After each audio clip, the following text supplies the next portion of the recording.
దేవునికి స్తోత్రములు. ప్రభువునందు ప్రియమైన సహోదరి సహోదరులారా, మరోసారి దేవుని వాక్యాన్ని ధ్యానించుటకు దేవుడు మనకిచ్చిన అవకాశాన్ని బట్టి ఎంతగానో దేవుని స్తుతించాలి. ప్రతిరోజు కూడా దేవుని వాక్యాన్ని ధ్యానించడము, ఆ వాక్యానుసారంగా జీవించడానికి దేవుని యొక్క ధర్మశాస్త్రాన్ని చదువువాడు, వినువాడు, దాన్ని గైకొనివాడు ధన్యుడనుంది. కాబట్టి ఆత్మ చెప్పుచున్న మాట చెవుగలవాడు వినుగా కన్నాడు. అంటే ఆత్మ సంబంధమైన చెవులు మన చెవులు ఉంటేనే తప్ప దేవుని వాక్యం మన హృదయంలోకి వెళ్ళలేదు. లోకంలో ఉన్న అనేక సంగతులు వినటానికి మన చెవులు బాగా త్వరపడితే కానీ దేవుని వాక్యం వినాలంటే నువ్వు ఆత్మీయంగా ప్రార్థనతో సిద్ధపడినప్పుడే ఆ వాక్యం నీ హృదయంలోకి వెళ్తుంది. అలాగే దేవుని వాక్యాన్ని నినివే పట్టణస్థులకి యోనా ద్వారా ప్రకటించబడింది. దైవజనుడు వెళ్ళి ప్రకటించినాడు. ఈ పట్టణానికి ప్రకటించినప్పుడు దుర్గత పట్టబోతుంది, మీ క్రియలను మీ ప్రవర్తన మార్చుకోమని సువార్త అందించబడినప్పుడు ఆ సమాచారము ఆ దేశంలో రాజుకి తెలిసింది. ఎప్పుడైతే ఆ విషయం తెలిసిందో రాజు తన యొక్క రాజు వస్త్రాలు తీసివేసి అతడు తన యొక్క సింహాసనం దిగి బూడిదలో కూర్చొని, గోని పట్టు కట్టుకొని బూడిదలో కూర్చొని తన మంత్రిని పిలిపించి దేశమంతా ప్రకటించమన్నాడు. అందరికీ తెలియపరచండి, ఇదిగో మనందరం కూడా మనం చేసే దుర్మార్గ క్రియలను, మన చెడు మార్గాలను మానివేసేసి మనం పశ్చాత్తాపడి ఉపవాస దినాన్ని ప్రకటించి 3 దినాలు మనం ఉపవాసం ఉండి ప్రార్థన చేస్తే దేవుడు మనల్ని కనికరిస్తాడు. మన యొక్క జీవితాలని మన మీదకి వస్తున్నటువంటి ఆ శాపము, మన మీదకి వస్తున్న ఉగ్రత, మన మీదకి వస్తున్నటువంటి కీడులు దేవుడు తొలగిస్తాడు. కాబట్టి రాజు ప్రకటించమన్నప్పుడు ప్రకటించబడింది యొక్క దైవజనుడు చెప్పినటువంటి మాట, ఆ సువార్త ఆ యొక్క దేశమంతా కూడా వ్యాప్తి చెందింది.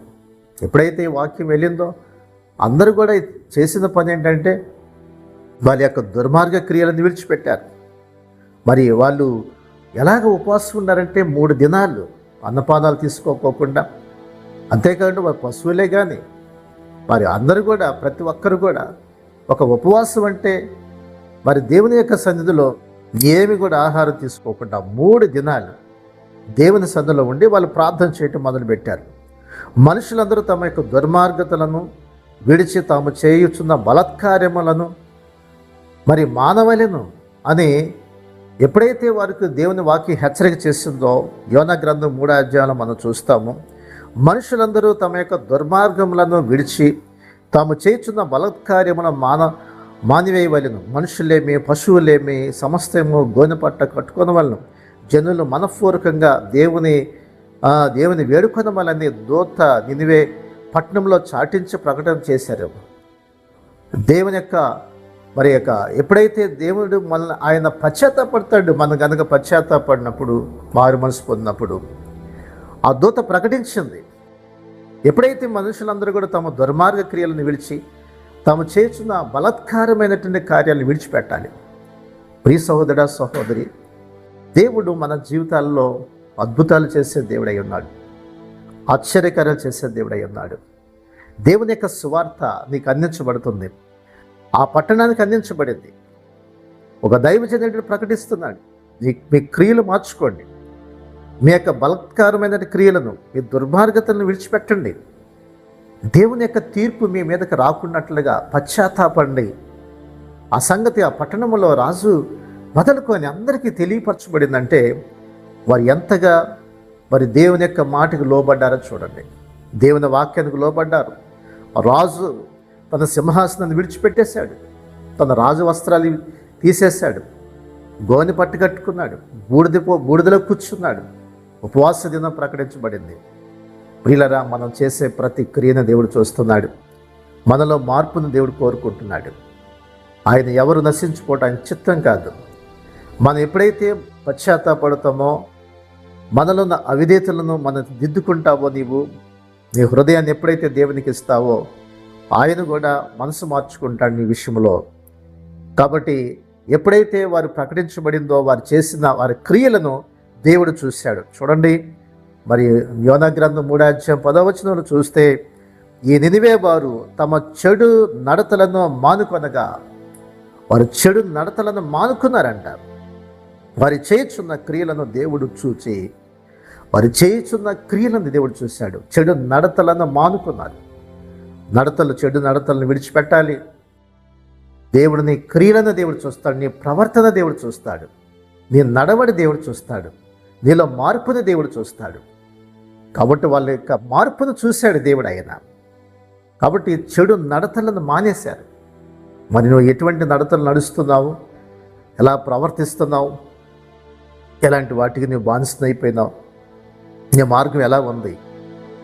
మరి చెడులోకి వెళ్తే దేవుని యొక్క తీర్పు, దేవుని యొక్క దృష్టిలో అవిధేయుడిగా ఉంటే దేవుని ఆశీర్వాదం నీ మీదకి రాదు.